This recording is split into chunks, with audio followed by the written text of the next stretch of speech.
Hello and welcome back, and I would like to really apologize, but my phone just decided to cut off the recording and I was speaking a few minutes to myself, but I guess that's okay.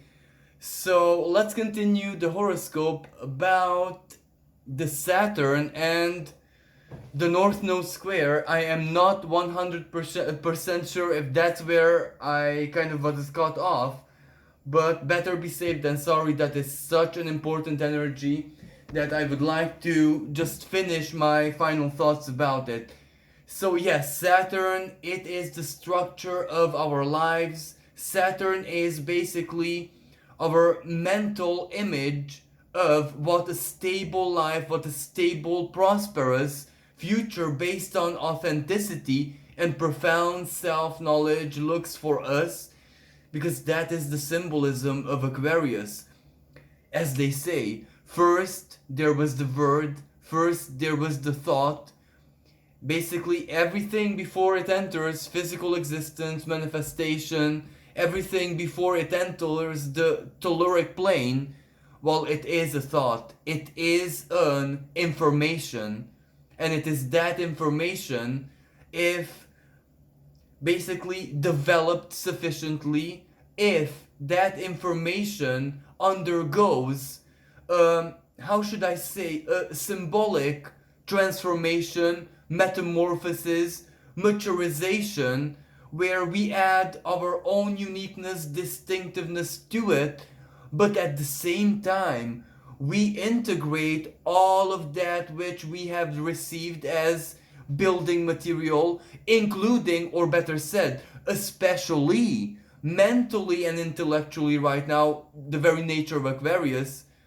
Well, in that case, we are ready to make really safe and sound choices, decisions, or be guided by our instinct, Mars along with Saturn, by inner forces, or by our sheer sovereign willpower and individuality.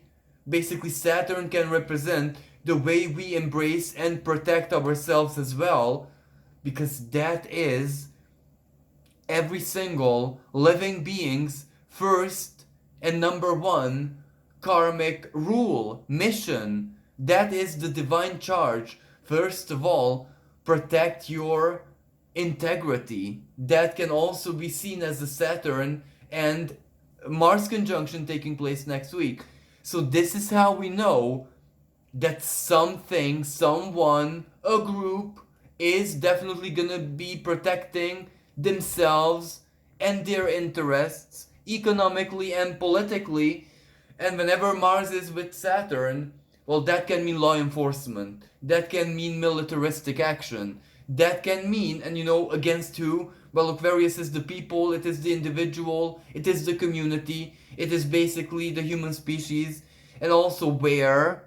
Well, Aquarius is humanity's manifested collective consciousness, in physical terms, the internet. So there is going to be a lot of activity on the internet, in the online world. There is going to be a lot of information sharing, especially because Mercury, the planet of mind and information, and the flow of information, at the end of the week, as I said, or maybe I didn't really say it in the first part, well, it's going to be in energetic position of Aries, which means really important communication, which helps us judge something, judge a situation. Mercury square Pluto, a judgment, making up our minds, or looking at who has power and what it is that we need to do to minimalize someone else's or something else's power over us, over our freedom, over our liberty. Both Saturn in Aquarius, but at the same time Mercury in the sign of Aries, the head. Mercury in itself is very linked to the head, if you know what I mean. So this is a very strong head energy when we just decide something based on an informational clarity, of course, because even the beginning of the week prepares us exactly for this, because we begin the week on Monday with the Sun conjunct Mercury.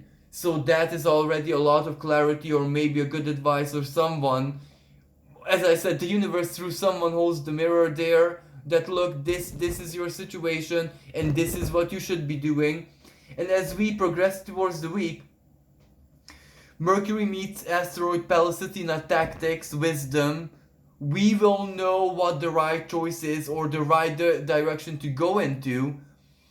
And also, then Mercury meets Eris, goddess of discord. And Eris acts as a completion. Eris is the inner chaos, the primordiality of us. It is definitely that foolish, that really, really bold kind of courage. But Mercury words, we say it, we speak it, we tell something or we make a choice where maybe it is we tell ourselves that look, this is the plan and we are starting to execute it starting from now, or let's say Sunday, next Sunday. And also, this is where Black Moon Lilith is in an erratic position, especially on Sunday, of Gemini, words, the media, social media communication, the other. Lilith in an erratic position is extra heavy. And in the sign of Gemini, well, she is the media trigger. She is the trigger. So definitely social media, Instagram, everything that is shared, the news. And Lilith, Black Moon Lilith in Gemini, is a queen of deception. So nothing and no one on the world stage, no one that we see on the internet, on the TV, is really what it seems or the situation.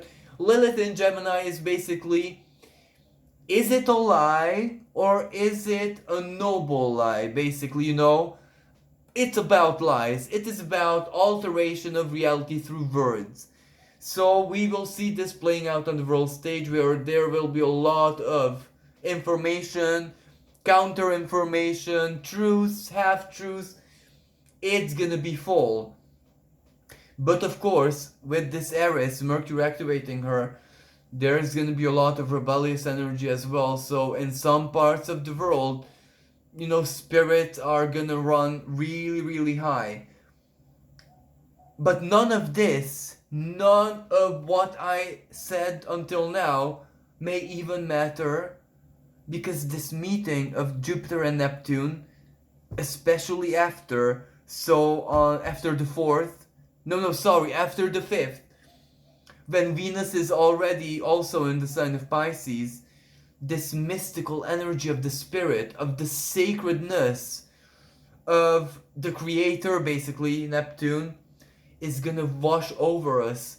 So for some of us, we might be feeling so very out of tune with even reality, but not necessarily in like a dangerous way. This is where a part of us does live in reality, because no one is exception to Saturn and Mars at the same time squaring the North Node. And why? Well, this is kind of the biggest celestial divine karmic motivation to go and make sure, do everything in your power to have a good future, to have a stable future, to have a chance, at least to have a potential source of income, prosperity, normality, good self-worth, love, whatever happiness is to you, Venus in Taurus. And Uranus is there because, let's say, it doesn't really have to be secured right now. You don't even have to have necessarily the plan in your hands. All we need to do is have the mindset, have a healthy self-worth, and have a healthy value system in every way, shape, or form, collectively, economically, artistically, call it whatever you want. This is what this energy ultimately requires from us. Because whatever happens now, well, it kind of gonna escalate after 2023, 2024, because that is the value that is being born within us right now. It is gonna stay with us as a feeling, as fantasy, as projects, as arts, as things we speak about. And this, what we speak about, is the desire, the instinctual desire of this Pisces energy that becomes online, becomes alive inside of us, this desire, this almost instinctual, almost blissful need to be in communion with the wholeness of all things. This is where we want to feel the other, the energy of Gemini, and also the energy of Pisces, not just as a foreigner, as a total stranger, someone who we cannot relate to on a soul level because of the limits, because of the borders, because of the labels. We desire to feel the spirit and basically the humanity within that person, and that already translates not just alchemically, but in a very down-to-earth human way into a greater sense of communion, tolerance, empathy, compassion. This is where we really don't have to live in conflict with each other for stupid, silly, symbolic little reasons which are all about the past and really not about the future. And this is what this energy wants to teach us. And last but not least, the Sun at the very end of the week on Sunday holds a beautiful sextile, a harmonious conversation with Saturn. So us paying attention, Saturn rewards us putting in the effort, and this effort is the Sun, the ego.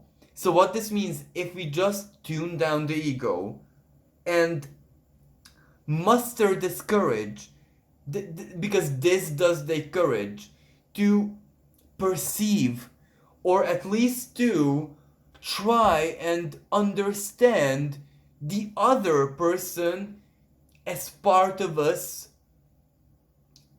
by design, not by will, by divine design. We're all connected. We're all just cells of a tissue, and the many tissues form the organ. All of us embody that as well. Our species embodies that. So right now, if we have this courage to give into this energy of almost seeking communion, wanting to experience, maybe empathically or just on an emotional, spiritual level, to be part of the species in an unbound way, Pisces, the epitome, the very essence of what connectedness and communion and being part of one means. Well, if we embody that right now, if we allow it, and if we do have courage to accept whatever comes our way, and it's not easy, this is not meant to be easy. For example, what if this energy manifests as a sincere, heartfelt apology from your greatest enemy? Pisces, 12th house, karmic enemies. That's also 12th house. What do you do then? Can you forgive? This energy is definitely gonna surprise us. So maybe the fact that I'm even trying to predict is self-defeating in its nature, but perhaps that is the fun and the mystery of it. So this concludes today's horoscope. Thank you so much for listening. Thank you for being here, and so sorry about my technical problems. Guess I do need a laptop. But anyway, if you'd like to support my work,